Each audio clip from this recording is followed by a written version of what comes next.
बिस्मिल्लाहिर्रहमानिर्रहीम। अस्सलामुअलैकुम। आप देख रहे हैं K92 न्यूज़ और मैं हूं आपकी मेजबान नाइला भट्टी। शामिल करते हैं आज की अहम खबरें। अहमद से रिपोर्ट कर रहे हैं साइला खोलके शाह सदर के मकीन ज़ईफ सैयद हाशिम शाह का अपने नौजवान बेटे सैयद अजहर शाह की बाजियाबी के लिए और थिपाट वली सरमलाह बरादरी की ज्यादतियों के खिलाफ प्रेस क्लब काजी अहमद पर एहतजाजी मुजाहरा करते हुए नौजवान सैयद अजहर शाह के वालिद सैयद हाशिम शाह, सैयद अयाज शाह, सैयद अमीन शाह और दीगर ने मीडिया को बताया कि कुछ माह कबल अरशद मिला के चिंची रक्षी को आग लग गई थी, जिसके मुबैना इल्जाम में वासर अरशद मिला, सुलेमान मला, अली शेर मुला थिबाट पुलिस के हमरा मेरी ज़मीनों से मेरे बेटे सैयद अजहर शाह और सैयद अयाज शाह को ज़बरदस्ती मुबैना अगवा करके ले गए। पुलिस ने अयाज शाह को थाने में रखा, जबकि अजहर शाह को अरशद मिला के हवाले कर दिया।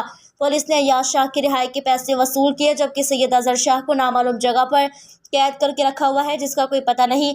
हमें शक है कि कहीं से मार न दिया गया हो, जबकि रिक्शे जो जलाने की पुलिस ने असल मुजरिम जफर अली पचू और जमशेद मुला को गिरफ्तार किया था, जिन्होंने अपना जुर्म कबूल भी कर लिया। इसके बावजूद सैयद अजहर शाह को 3 माह के बावजूद रिहाई न मिल सकी।